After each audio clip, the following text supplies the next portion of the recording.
ఇది మట్టి అంటే కేవలం ఇక్కడ మట్టి కాదండి. వాస్తవానికి దేశంలో ఉన్న అనేక నదుల నుంచి సేకరించిన మట్టి నీరును తీసుకొచ్చి ఆ రోజు చిన్న చిన్న ఇత్తడి చెంబులతో తీసుకొచ్చి ఎక్కడ గుట్టలా పోశారు. సో అలా తీసుకొచ్చిన ఇత్తడి చెంబులన్నింటినీ అక్కడ పర్యాటకులు చూసేందుకు ఆ గ్రీన్ షెడ్ కింద మొత్తం అందంగా అలంకరించడం కూడా జరిగింది. మట్టి నీరు పోసేసి అక్కడ దాన్ని నరేంద్ర మోడీ కూడా గంగానది నుంచి తీసుకొచ్చిన మట్టి నీరు చెంబుని కూడా అదే ప్రదేశంలో మనకి ఎదురుగా ఇప్పుడు మట్టి గుట్టలాగా చిన్నది ఏదైతే కనిపిస్తుందో ఆ గ్రీన్ షెడ్ కింద దాని మీద పెట్టడం జరిగింది. అప్పుడు నరేంద్ర మోడీ పెట్టిన మట్టి నీరుతో కూడిన చెంబు కావచ్చు, అలాగే దేశంలో ఉన్న అనేక స్వామీజీలు, పీఠాధిపతులు, ప్రభుత్వ అధికారులు సేకరించి తీసుకొచ్చిన ఆ మట్టి నీరు నమూనాను అంతటిని కూడా అక్కడ ఒక గుట్ట మాదిరిగా అక్కడ పెట్టడం అనేది జరిగింది. పెట్టిన తర్వాత ఎన్ని పవిత్రమైన నదుల నుంచి వీటిని సేకరించామనేది అక్కడ బోర్డులు కూడా పెట్టడం జరిగింది. అలా ఆ మట్టి నీరుని సేకరించి తీసుకొచ్చిన ఇత్తడి చెంబులు ఏవైతే ఉంటాయో అవన్నీ కూడా ఆ మట్టి గుట్ట చుట్టూ అందంగా అలంకరించి. విషయం ఏంటంటే ఈ 5 ఏళ్ళు ఆ మట్టి నీరు వచ్చిన ఆ మట్టి నీరు మాత్రం ఉంచి ఆ చెంబులు మొత్తాన్ని కూడా ఎత్తిపోయినట్టున్నారు. ఎందుకంటే ఒక్కటి కూడా అప్పట్లో మేము చూసినప్పుడు ఆ మట్టి గుట్ట ఏదైతే ఉందో ఆ మట్టి గుట్ట ఈ వందల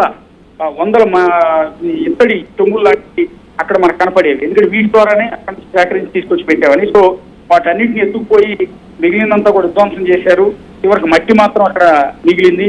సో ఆ మట్టి గుట్ట దగ్గరికి ప్రస్తుతం చంద్రబాబు నాయుడు వెళ్ళి అదంతా చూపిస్తున్నారు. సో అక్కడ వంగి తలని ఆ మట్టికి ఆంచి ఆయన సాష్టాంగ నమస్కారం చేస్తున్న దృశ్యాలు కూడా మనం ఇక్కడ చూస్తున్నాం. ఎందుకంటే అక్కడ మనకు కనిపిస్తున్న చంద్రబాబు నాయుడు సాష్టాంగ నమస్కారం నమస్కరిస్తున్న మట్టి అనేది అత్యంత పవిత్రమైనది. అందుకనే ఆయన మోకాళ్ళ మీద కూర్చుని మరి సాష్టాంగ నమస్కారం తన తలని ఆ మట్టికి ఆనిచ్చి మరి ఆ విధంగా నమస్కారం చేస్తున్నారు. ఎందుకంటే అంతటి పవిత్రమైన మట్టి అది. దేశంలో ఉన్న ఇందాక నుంచి చెప్తున్నాడు, దేశంలో ఉన్న అన్ని నదులు, భారతదేశంలో ప్రవహించే అన్ని నదుల నుంచి కూడా ప్రత్యేక బృందాలను పంపించి, స్వామీజీలను పంపించి అక్కడ నుంచి మట్టి నీరు సేకరించి తీసుకొచ్చి ఇక్కడ పెట్టడం అనేది జరిగింది. అందువల్ల ఎదురుగా కనిపించే ఆ మట్టికి అంతటి పవిత్రత ఉంది, అంతటి చరిత్ర ఉంది, అంతటి గొప్పతనం ఉంది. ఎన్నో నదుల నుంచి సేకరించిన మట్టిని ఇక్కడ కావాలి. ఎందుకు అంటే సో దేశంలో ప్రవహించే ప్రతి నది నుంచి మట్టి నీరు సేకరించడం ద్వారా ఈ కట్టబోయే అమరావతి రాజధాని ఏదైతే ఉందో అజరామరంగా వెలగాలి, దానికి అంతటి పవిత్ర